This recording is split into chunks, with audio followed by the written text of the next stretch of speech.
Welcome back. In this week's episode, we discuss liberals not believing in what they vote for, a charismatic new candidate for French president, and New York City allowing non-citizens to vote. I'm Luke. And I'm Rody. And this is the Right Side of the Compass podcast.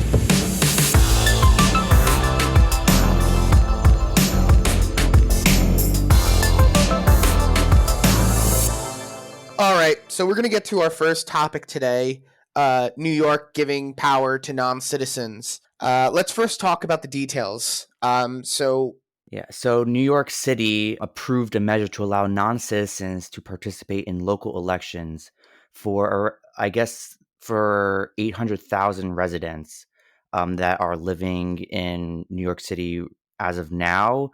It seems like there are 800,000, undocumented residents of the city. Are they permanent residents or undocumented residents? Because there's a difference. I mean, it says here to legal permanent residents and permanent residents. So those are. What's the difference? Well, because there are people who are given permanent residence without being citizens. You know that, right? No, I did not. Yeah, you can get that. That's what green cards are, right? Yeah, green cards are essentially like a work permit, but you can also be a permanent resident. You can get like a permanent resident card, which means that like you're legally in the country, you have some legal rights, but you can't vote. You're not a citizen, right? But that is important. Visa, you have a green card. So. Well, no, a green card is a little bit different. A green card, I think, is temporary in nature, where I think if, let's say, you get permanent residency, you're not a citizen, but you can live there indefinitely, I think. But I have no idea. Like, I don't know why you would choose to get permanent residency over citizenship. I think maybe you're not taxed as much, or maybe something. I don't know. That makes sense, yeah. Probably but I don't taxed. Think. Yeah, you're or taxed much less than you would be if you were a citizen, but then you can't vote. That's like what permanent residency is.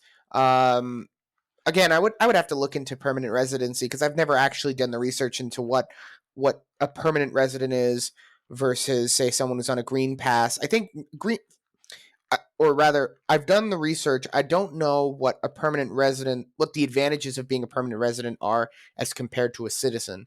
In the olden days, this would obviously matter a lot more because certain people were not eligible to be citizens, and so they may, settle for permanent residency. But as far as I know, most people nowadays are eligible for citizenship if they're eligible for permanent residency. So I don't know why one person would choose over another. But that's not even the point, right? I think regardless of whether a person is a permanent resident or literally an illegal alien, there is a problem with non-citizens voting. There very much is. Why? Why do you say that? Well, number one, non-citizens, when a citizen, by definition, has more at stake in regards to his surroundings than a permanent resident. A permanent resident is not a citizen and therefore is not, required to go to the army, not required to, pay as much taxes. There's a certain level of, a certain level of responsibility that comes with being a citizen, and therefore one of the reasons that we give citizens the power to vote is because they have all these responsibilities. Therefore, they get to have some impact on their local and state and federal government. Of course, I think part of the problem is that we don't really talk about what is expected of a citizen, and citizenship is kind of meaningless nowadays, and we know that because people can be citizens of two countries, which, as much as I'd like to think like, ooh, that's really nice for me as someone who travels back and forth from the United States and Israel, it is really nice to have dual citizenship. On the other hand, there simply is an issue where citizenship doesn't mean anything anymore. And people try to collect them like they're Pokemon. Have you ever seen like people with like 3-4 passports? Just like, why do you need 3-4 passports? So you could get around more. I don't know, yeah, easier. But that's fundamentally backwards. There's passports are designed so that you'd be a citizen of a country and you fly around, and the passport is designed to be almost like a mini diplomat in your pocket. Right? Have you ever read, the inside of your passport and you see like, oh, it's written by like the ambassador or some diplomat, or I don't have my passport in front of me, but there's some official that writes a statement on the passport. Yeah, you're representing the country. Right, but more importantly, the passport is like a permission slip, not to like commit crimes. It's more like, oh, this person is a citizen of our country. Please treat them favorably when they're in your country. And we're going to treat your citizens favorably in our country. But when you have like multiple passports, it's kind of like you're banking on these states to bail you out when something bad happens, but there's no way that if you're a citizen of 4 countries, you're actually contributing to all of them. There's no bloody way. Like No, I you're can. not. But yeah, you're right. It's a selfish thing. But I mean, personally, I wouldn't mind having multiple passports. The only issue I would have with multiple passports would be the tax ramifications. But other than that, I mean, Well, only the United States really taxes you for income made outside of the United that States, is true. They right? were So one of the only. I think there's like a few, but I no, don't know I the other think they're the ones. only ones. I think they're the only ones. Um, But anyways, back to the article at hand. So it says here, so the new law would let them vote in New York City elections for mayor, comptroller, public advocate, city council, borough presidents, and ballot initiatives. So I guess even though these people aren't citizens, they still, live there and they would want to have a say in what goes on in the city, no?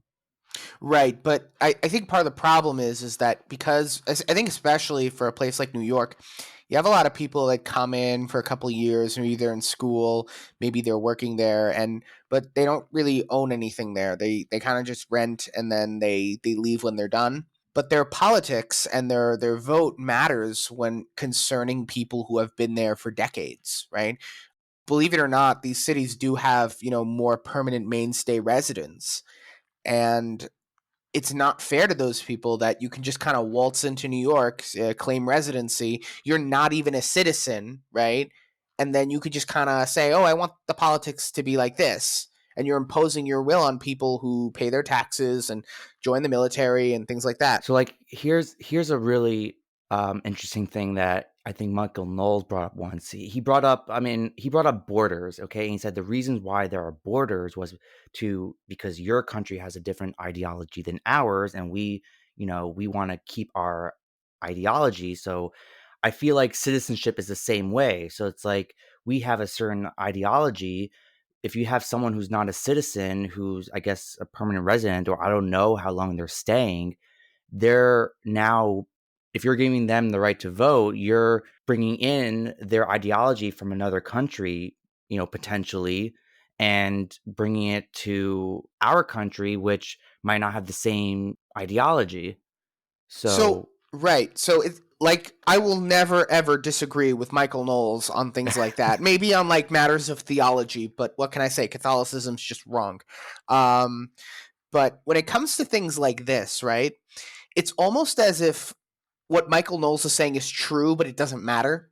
And what I mean by that is the following. Citizenship used to mean something, right? It used to mean that you were responsible to join the draft. It meant that you had to vote in elections. There was a responsibility to being a citizen because people couldn't move around as much, and so they were more responsible to their local communities. Nowadays there are a lot of people, especially in these cities, who are very international people. They're not here, they're not there, and like we know people in our lives who they're just, when they don't like it in this city they go to the next city, and when they don't like it they move to this country or that country. Like we know people like that. We don't have to name names here, but we know people like that, and nothing theoretically wrong with that. Cities have always been more liberal and more open to travelers and people who are not here, not there. Like if you want more, I guess, steady conditions, you would move to the countryside, right? That's where you get a lot more of the, I guess, the stalwart citizens, the people who kind of live or die by their place. And there's nothing wrong with either philosophy and theory, but I do have to ask, isn't it a problem that we almost kind of don't see the problem with this? That we don't see that there's like anything special about being a citizen, that, you can be a citizen of four, like, I know people who have like 4 different passports because they're eligible for this passport because of this, and they're eligible for that passport for that, and they're eligible for this thing and that thing and whatever. And I have to ask myself, this is not what citizenship used to mean. And I know that, like, in the olden days, citizenship used to mean like you were a white man who was in the ethnic group that was in charge. So if you were like a Roman citizen, it meant you were like a white Latin guy living in Rome. And I don't necessarily want it to go back to that necessarily, But, we have gone the other way in the sense that now citizenship is almost meaningless. And, it is a problem that, if I were to say, oh, but a citizen has to go through naturalization, so I trust a new citizen rather than a permanent resident. At the same time, it's like, but that's not true. We've been bringing in citizens for God knows how long. They're not integrating. They're not becoming more American. We're becoming less American, right? A lot of people don't see the value in America, and so you got all these people coming, and it's just like, well, what does it change if non-residents vote, or what does it change if non-citizens vote? Almost, it's like it should offend you, but when you think about it, it's like, well, who cares? Yeah, so, I mean, I guess you could argue that they're not voting in federal elections, like, because, like you said, they don't serve in the army and they don't do the same things that actual citizens do in that sense. So you can argue saying that, oh, well, we're only allowing them to vote in the local election, which is just New York City, which is understandable, but I believe it brings up the problem is where do you draw the line? So, because if you allow them to start voting in local elections, well, then it will eventually go into state elections and then eventually to federal election. So that's the issue, I think. Well, I think there's something you're missing before even they vote, right? Which is that even if they're not voting, right, necessarily, even if let's say it stays that they're voting, that these non-citizens are voting in local elections, which you know, if everything were neatly defined, right? If there was a neatly defined distinction between state elections and federal elections, and you couldn't vote in this, you couldn't vote in that, and the census was better and this and that, then I would say, okay, sure. So if you're a permanent resident who's been living in a city for X amount of time, yeah, maybe local elections do matter to you, and maybe you should have a voice in your local election. My first problem is that even in New York, like even if let's say we didn't give these non-citizens the right to vote, right, in the local elections, the issue is that on the census you're not allowed to ask if someone is a citizen or not, right? So if let's say in California you get like millions of illegal immigrants and they're all saying like, they're all answering the survey, but they're not actually citizens, so they're inflating the number of citizens in California, which gives them more seats in the federal government. And then the issue with that, of course, is that if there are more seats in the federal government for California, even though they have even though they have less citizens than they're reporting, right? You're actually taking away the voice of other states that maybe don't have as many citizens, but if let's say you weren't inflating the number of people you had with illegal aliens, they would actually have a higher number of representatives because there's only a certain amount of representatives in the federal government, and they don't add, right, they move them around, right? So if let's say California's inflating their numbers of citizens in California, right, even though like a lot of them aren't, right, in Florida they may get less seats because of the proportionality of it. That's really where the issue is. So I'm concerned that if New York is allowing non-citizens to vote in elections, then you might get this kind of inflation of the numbers in terms of the census and in terms of like how many seats does New York get in the federal government, right? But then there is also just an issue of you're not a citizen, right? And so now the local politicians are marketing in foreign languages that the locals don't understand, right? You go to New York, right? How many stores? The guy barely speaks English, and the store signs are all in Spanish, right? Well, it depends the area. Right, but I'm not saying every store in New York is that. I'm saying like, but look how many stores in New York are like that, right? You've lived in Washington Heights. I've Well, lived in you have Washington. you have Washington Heights, then you have Chinatown, you have other areas, yeah, Right. similar. And again, I'm not against other languages. I speak two languages. I'm bilingual. It's not about other languages.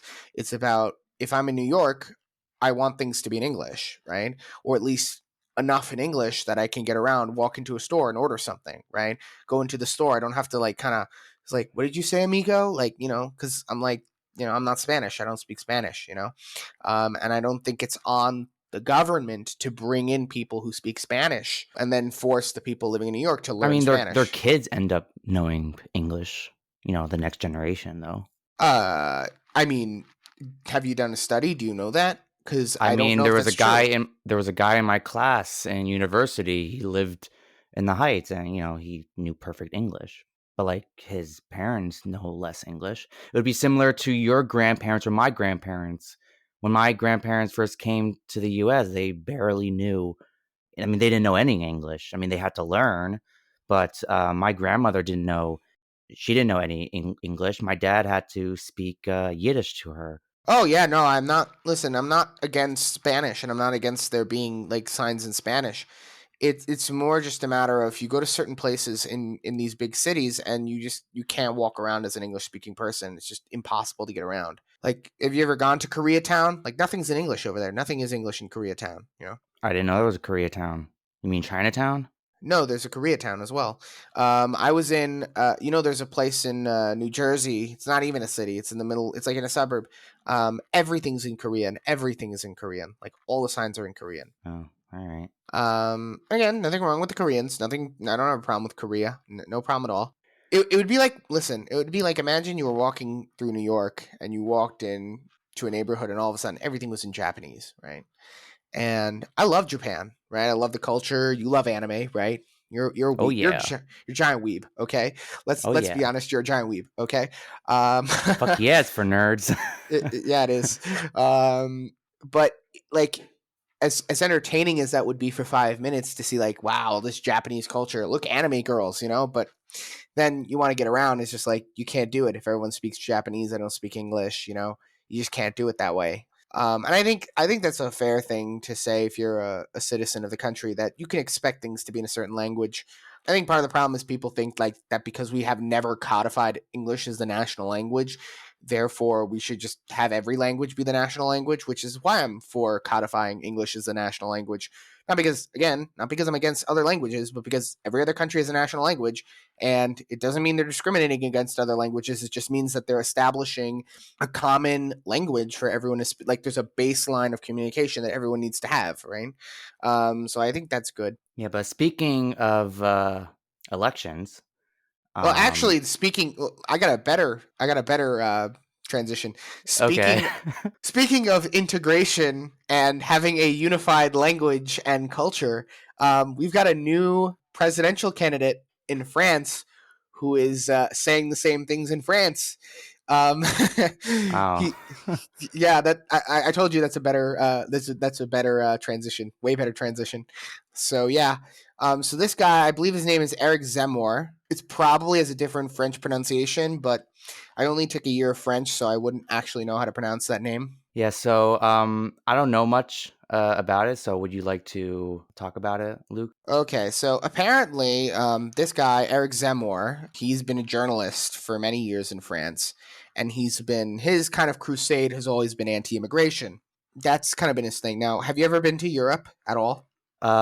Yes, I have. It's open borders because it's like everything in the EU is open borders. Right, but I don't think he was referring to Italians coming to France for vacation. He's more referring to the fact that Like the Europe. Syrian refugees that, like, Well, came in before at some Syrian point? refugees, it's been, listen, if it was just the Syrian refugees, I think France would be fine. It's the fact that France has been accepting, and well, Europe more broadly, but France in particular has been accepting all different types of people from all over the world to the detriment of France and French culture and the French people.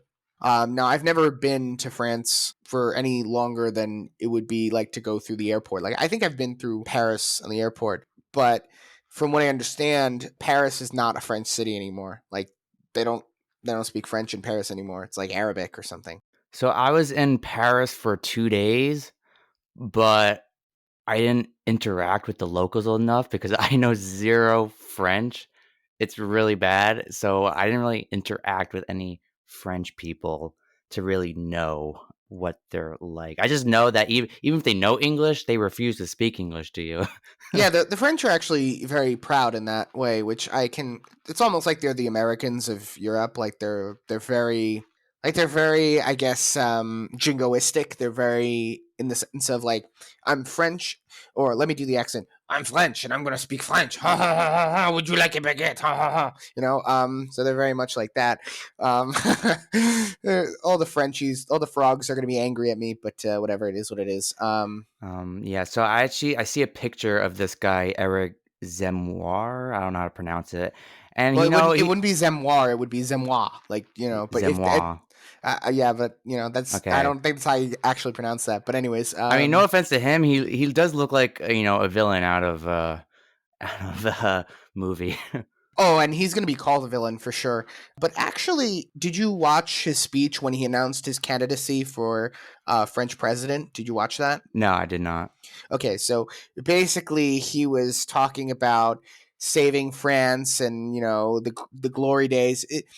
If I didn't know any better, I would say it was very one who is very into Holocaust analogies, who doesn't know anything about history, might say that it is very Hitlerian. I guess I hate to say that. I hate Okay. to even justify it, just because like Nazism is very much like a left wing social movement, but there is something very very right wing about it in the sense that it is very much looking at the past to old glory, whereas more traditional forms of socialism are much more forward thinking. But National Socialism, fascism, is very much rooted in like worship of the past as well.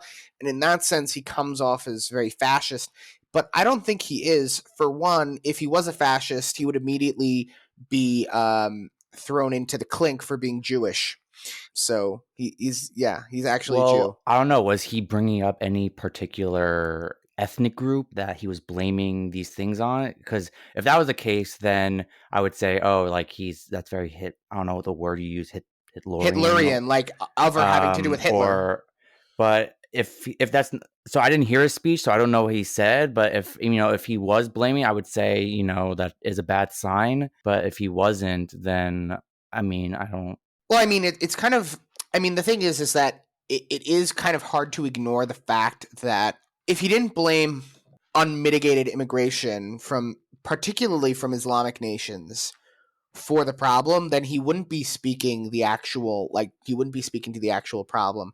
I think that's one of the problems we're dealing with here, is that right now, right, we do have this problem where the elites in Europe are just allowing Muslims to come in nonstop. You talk to any If you talk to a French Jew who moved to Israel, they will tell you like how Islamic it is. First of all, they'll tell you that like so many more Muslims now than before, and that many times the Jews are lumped in with the Muslims, since the Jews are from like Algeria or something, so they look the same to the French, so they're being blamed for it too.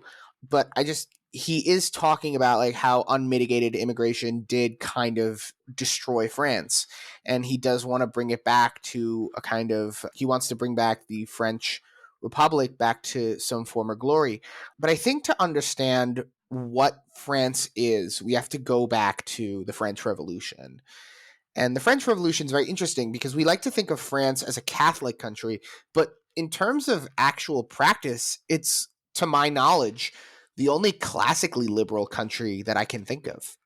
It's not defined necessarily by Christianity, at What least do in you the mean modern. by that? What I mean by that is that ever since the French Revolution, the power of the church has been so greatly diminished. And do you know what happened during the French Revolution? A lot of people died.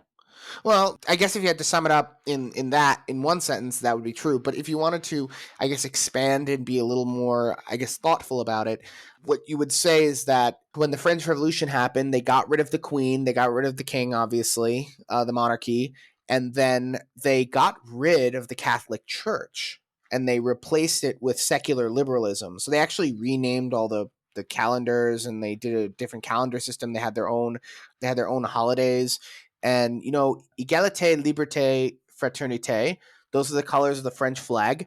Those were like the new values of France, and they were based on liberalism.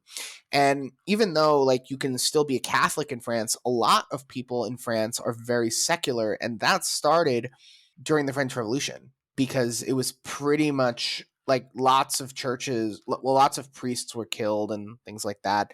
The state religion of France did become liberalism.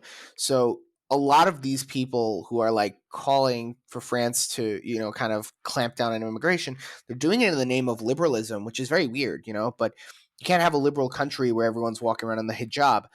But you'll see this a lot. You'll see this a lot where they'll ban things. They talk about constantly banning things like hijabs and yarmulkes, for that matter. because it's not very liberal to force religion on people like that, and they Dafka don't want to see religion in the street. Like their religion is secular liberalism, and so seeing women in hijabs, it's very problematic for their state religion, which is secular liberalism. So when he says like he's anti-immigrant, he's not necessarily anti-immigrant in the sense that he hates all immigrants. He's saying like currently at the moment, France is not doing what it needs to do to integrate new immigrants. And he specifically points out, it's like he says this, and I think this is this is what kind of makes me feel okay with him. And this is what he said. He said something along the lines of, if we allow so many immigrants in that we stop being French, then why would people want to come here? Why would people like he said that like there are people who come to France and they're envious of France and they want to be French and everything. And French cuisine. well, not just French cuisine, but the French attitude, like, because everything France is a good country, right? I know, like, Europe likes to laugh at the French because they're all French and stuff, but honestly, France is a nice country. They got, they're a first world country. They got good economics. They got beautiful infrastructure. They got nice churches and things like that. Although what they're doing with the Notre Dame church is a crime, and I say that as a Jew. What they're doing with that church is a crime. But like, yeah, the idea is that they don't want to lose their French identity, and that's what I think he's trying to get at. He's trying to say like, oh, if we lose our identity in allowing so many people to come to France, that they never integrate, that these people don't feel the need to start speaking French and not speak Arabic, and they don't feel the need to take off the hijabs, and they don't feel the need to do this, and they don't feel the need to do that, then eventually France is not a country anymore that people are envious of, that people want to come to. And I think that's a little different than the Hitler thing, because Hitler really wanted a pure, like, not French, he wanted a pure Aryan bloodline, right? Whereas this guy's saying, like, we need to We need limit a immigrant. well, we need a fine line between like letting people in and when is it too much? Like, oh, I understand what you're saying, but not letting anyone in would be like, you should let people in, have immigration, stuff like that, especially when it comes to, populations and also if you are a democratic republic or, a liberal country, you do want immigration, but when is it too much? Right. So So, but his premise that he kind of mentions the premise, which he says like, listen, his family is a family of immigrants. His parents came from Algeria.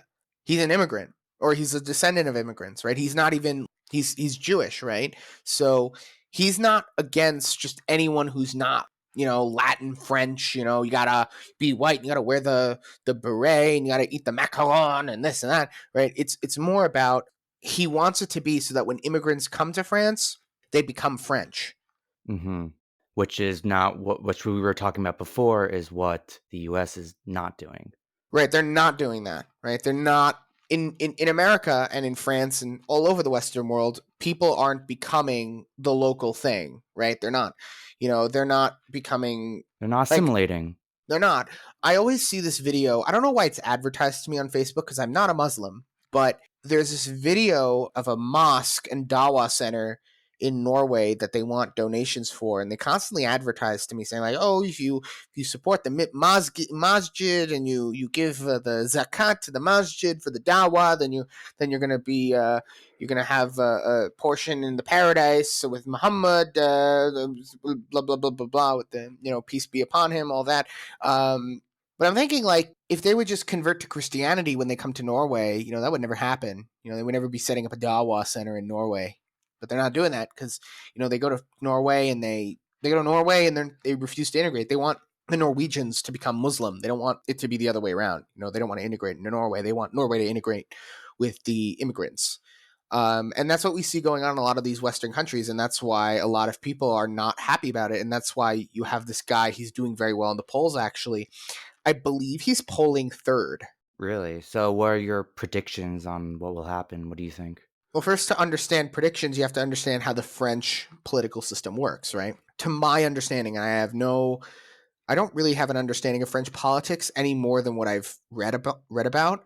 But from what I understand, at first there's like an open presidential race, and then there's a runoff, right? I think you need like 51% of the vote to win, but if no one gets a clear majority, then you have to do a runoff with the top two candidates. Right now, it seems, from what I understand, Macron is in first, and then you got Marine Le Pen, who people talk about, but I think her political career is kind of done. And then you have this Eric Zemmour, right? Eric Zemmour is like definitely the guy. He's definitely the dark horse. If he can beat Marine Le Pen in the open election, and then he gets to the runoff against Macron, then he might have a chance of winning. But I'm not gonna say he's gonna win. I'm not gonna say that. I'm not gonna predict that. Mm-hmm. Because number one, I'm not a fortune teller. I'm not a prophet. That's not my. What? I know, right? My life would be so much easier if I was a prophet. Like I could just predict the lottery numbers and just like make a lot of money. I wouldn't be doing Yeah. this, that's for sure. Yeah, If to I be could make a honest. lot of money on the lottery, I wouldn't be talking about my political opinions. In fact, I wouldn't let anyone know that I know all these things. I You'd would probably be sitting on a beach, drinking a pina colada. I would change my name every time I join the lottery so they can't even know that I'm winning the Mm. lottery using my awesome skills. Um, because honestly, why would you share that information? That's just like asking for trouble. Yeah, you're right. Yeah, you're right. Oh, yeah, I'm right. Like always. I know, like always. But also, I don't really know I don't really understand the French opinion about it. Because on the one hand, I can see Mr. Zemmour's messaging working with the salt of the earth French guy, the type of people that came out in the yellow vests and protested the gas hike. Remember that? No, can you? You don't remember the yellow vest look it up. Look up the yellow vest protests. I believe it happened like last year or something. Yellow vest protests. Yellow vest protests are Yellow Jackets protests, where a series of populist grassroots weekly protests in France. I believe they were in 2020 in response to like COVID tax hikes or something. Oh, all right, interesting. I don't remember. Yeah. No. So there's definitely this kind of like French, populist spirit there. But will that be enough to win an election? Because it's one thing to get a riot started; it's another thing to win an election. To win an election, you need a certain amount of people, and I'm not entirely convinced that Europe has the cojones to survive. Maybe America does, but I don't know if Europe can survive like this. I don't know if Europe has a will to live anymore. But hopefully I'm wrong. Yeah, only time will tell. You're right. Only time will tell. That is true. The election will happen, and we shall see. Hopefully Europe has what to live for, and we don't have to scrape Europe off the geopolitical pavement, as it were, because Europe's nice. Anyways, if you want to talk about liberals and their voting habits, let's talk about our third Yeah, topic. so we stumbled upon Wait. Before you continue, how good was that intro? Or how good was that transition, rather? How good was that Which one? The transition? last one? The one I just did. Just now? Yeah, just now. Or it was not so good. What do you think? I don't know. I thought it was normal. I don't know. No, because the transition I did from the first topic to the second topic was really good. But I don't think I did. I don't think I nailed the third one. I don't think I did it. Oh, all right. I mean, I thought it was all right. I thought it was normal. I don't know what you want from me. I don't want anything from you. I'm trying to figure out how the transition works. I'm trying to make it smooth, so we All can, right, so do work the. on it. I'm trying here. Try harder, Luke. Right. Ugh. All right. So we stumbled upon this New York Times video And by from we you mean me. By we you mean me. yes, by we I mean Luke. Okay. So Luke stumbled upon this video from the New York Times. So this reporter named Johnny Harris, who he made an opinion piece about the liberal hypocrisy, how liberal hypocrisy is fueling American inequality. And you can find this video on YouTube. It's a great video. And I was floored. I was actually shocked that this was coming out of the New York Times. But I understand it's an opinion piece, but the fact that they even allowed him to make that opinion piece, like, I was thinking to myself, wait, so what's happening with the New York Times? Have they gone so far left that they're right now? Like, what is No, happening here? no, I don't think that's the case. Every once in a while, even like maybe like the super progressive, like the Slate types and the, like have you ever heard of like Gawker or something? Like those sites really, really are like dense ideological bubbles. But every once in a while, something good will come out of the New York Times or Washington Post or something. Especially if like they invite Ben Shapiro to write an article for the New York Times, they'll fart out something nice. I love how you say it. It's like you make it like, oh, they'll fart out something nice. It's like even They're when they definitely do, not. it's even when they do something nice, it's like not really. I mean, the thing is that I was watching the video and the information in it was good. It's just that the conclusions were kind of wrong. Um, they basically they looked at all their evidence and they said, liberals are voting for all these policies, but yet when they're actually given the opportunity to put them in practice, they don't want to do it. So what should we do? We should just tell Democrats to be less hypocritical. But me, the takeaway was a little different. My takeaway was is that your policies are so stupid that even when people vote for them, they don't actually want them. Like that was my takeaway. That maybe like you should reevaluate your political priorities if you keep on voting for Well, things. it's And no, we want them, just not in my town. oh, they literally say that. It's amazing. Like it drives me bananas because what they'll do is like let's say you don't want something as a Republican. Let's say you want like more tight border control or you want tighter voting laws, right? They'll call you racist, right? But then when given the opportunity to put like a low income housing unit in their fancy schmancy Palo Alto, suburb, they go, well, I don't want that. I like when my town is no crime in it. It's like, no, oh, so you're right. So my town should have crime in it, but your town is okay. Like your town doesn't need the crime. My town needs the crime. Like, okay, buddy. Where are we gonna put these people that you want? We're gonna put these people that you vote for to come into the country. Um, but Yeah, no, anyways, exactly. I think one of the most important things to talk about is actually how they one of the examples they bring is how the Chicago public school system is run. Let's just play the clip, and then we will talk about what that means. So, over here in Illinois, which is like the quintessential liberal state, there's this one county that contains the city of Chicago. It's called Cook County. The residents here voted overwhelmingly for Democratic candidates in the presidential and senatorial elections last year.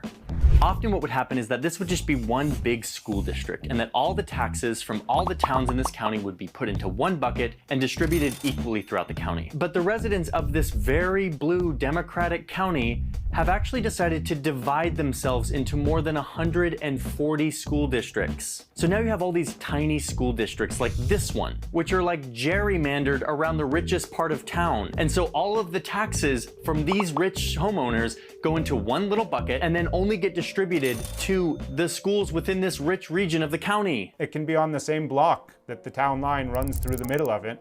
And if you live on one side of that line, you're consigned to an inferior education by virtue of the fact that you and your neighbors don't have as much money. And if you live on the other side, you're basically a member of a club that is sponsoring a private school, essentially, for the benefit of that small group of kids who are lucky enough to live in that affluent community. And the result is that poor communities have less money to educate their children, and rich communities have more money to educate their children. This is crazy. It means basically that the kids who have the greatest needs have the fewest resources. Binya tells me that the states could change this. They could actually just collect all the real estate taxes and then equally distribute them. But if you look at some of our liberal strongholds, that is exactly what they are not doing. All right, so basically, Republicans always talk about school choice. You know what school choice is, right? School choice. No, what do you mean by that? So typically Republicans, they're typically Republicans. What they want is some sort of voucher system where every child gets a certain amount of money to go to school every year. But unlike in the current system where which we have right now, which is that you get a certain amount of money and you go to the school in your district, right? You get a voucher and you go to any school you want. That money goes, if you go to, let's say, you take your kid's voucher and you say, I want my kid to go to X school. And X school says, Within the that's city, state, country? anywhere you want, within the country, anywhere you want, right? Okay. And that's what people want, or that's what Republicans want. Democrats, they constantly say how it will affect inner city children, right? Because they'll be somehow like you're going to have the funding from their schools taken from them because there's going to be a flight away from these cities, and that with that flight is going to come the funding. You understand how that would work? Yeah, because then everyone would be going to the good schools and not to the bad schools, and then all those bad schools would essentially close down because no one's going to them. Right, 100%. But here's the thing. I feel morally superior to these Democrats living in Chicago because, at least in my system, the rich people are paying for their own schools and they're not taking money from the poor and giving it to the rich. Here, they're literally saying everyone in Chicago is going to put their money together and then, oh, we're going to distribute the schools based on the property taxes, this, that. Oh, guess where the property taxes are highest? In the rich, highfalutin neighborhoods with all the good schools. So the rich, highfalutin schools are going to get more tax dollars, and therefore the rich kids are literally benefiting off the taxes on the poor. Yeah, I mean, did they mention? I mean, instead of having it's different districts within the city, so instead of just having the entire city and then the money's pulled together and then it's distributed evenly upon all of the schools, it's not.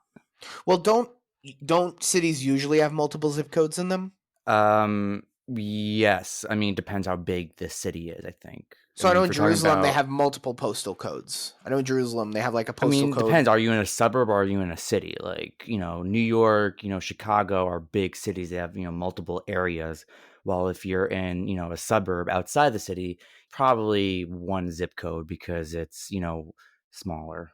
No, so the video here I believe says that it's the city of Chicago is in all these districts are within the city of Chicago. And so, or is it that the county pulls the money and the money goes to the people in the richest district within the county? I don't know how that works. But you don't need to listen to me. Listen to this guy from the New York Times and this Democrat strategist. Don't listen to me. This is how they do it. And so my thing is that, well, hold on a minute. I'm morally superior to these Democrats who tell me I'm a racist and a this and a that and whatever. Because I just want a system where every child gets a certain amount of money and they can do whatever they want with it. Or the parents, because the kids are not, if we gave the kids, they could do whatever they want with it. They'd spend it on like ice cream and Nintendo games. But, maybe their parents get to do whatever the parents feel is fit for the child, right? And so, if they want to send their kids to the local public school, they're free to do so. If they want to give their kids a religious education, they're free to do so. If they want to send their kids to a specialized school for special needs, they're free to do so. There's many options when you have a voucher, but these people, what they want to do is not only force your kids to go to the school that you live in because that's what you can afford, but also they want you to, I guess, fund the rich kids going to school. They want you to fund that too. Yeah, no, it's a unfortunate reality that I guess the higher class gets that opportunity than the lower class because, they just have more money to play around with. I mean, listen, let's be real, right? If we were, I don't think there's ever going to be a system where the rich and the poor are truly going to be equal, right? I don't think that's going to happen, right? But I do think it's very possible for it to be that rich people pay for their own schools. I think that's very possible. What do you mean they pay for their own school? They're already paying for their own school. No, what I I mean mean, is through their that taxes. no, what I mean is that the rich don't use the money of the poor to pay for their school. I think that's very possible. And you're saying here they're using the poor people's money also to pay for their school. Right. That's what this guy's saying. That the poor are paying for the rich, which is like, I'm not a socialist, but oh my god, Yeah.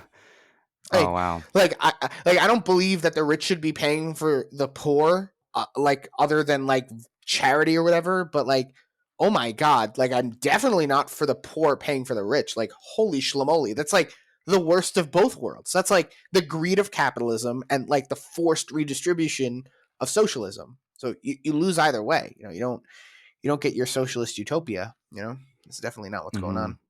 Yeah. But I mean, look, he also brought up many other good points. For example, taxes and I don't know, they just like it's funny how these people like have a belief system, but they don't actually read the fine print in the belief system.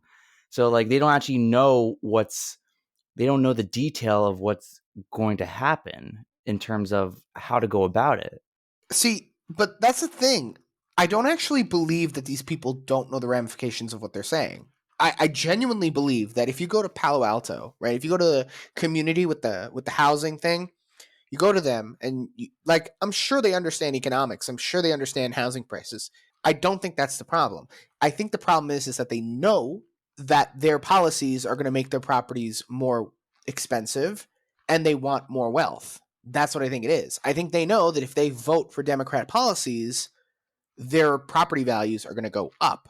And then all they need to do is go to like City Hall and stop people from building housing complexes for the elderly or for, low income people or whatever it is. You understand? Like, Well, I actually believe that some of them actually do not know the consequences to their beliefs and their votes. I think a lot of times when they look, a lot of people are busy and don't necessarily, pay attention to the nitty-gritty detail of policies. So a lot of times things sound good in theory, or, a politician says this, but, they never actually read about, how they would go about it. So they don't actually, so when they say, oh, public housing is great, but then when they actually realize, when it actually is time to implement it, when they realize that, oh, hey, we're gonna put this lot in your town is gonna be, for public housing, they're like, oh no, I didn't know it was gonna be like this, and I don't want this,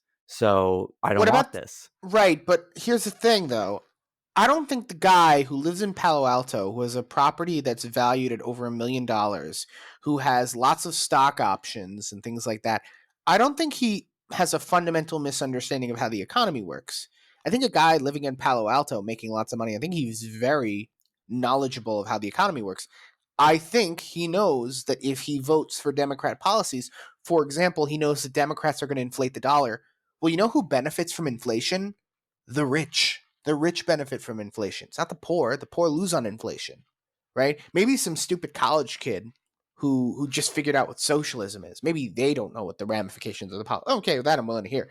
The guy who has $1 million property and lots of stocks, right, goes into debt getting stocks, right? He knows exactly what he's doing. He knows exactly that if he votes for Democrats, he's going to get more inflation, and the people who work for him, their value is going to go down because they're less likely to have stocks. They're less likely to have non-liquid assets. Their savings are more likely in the bank.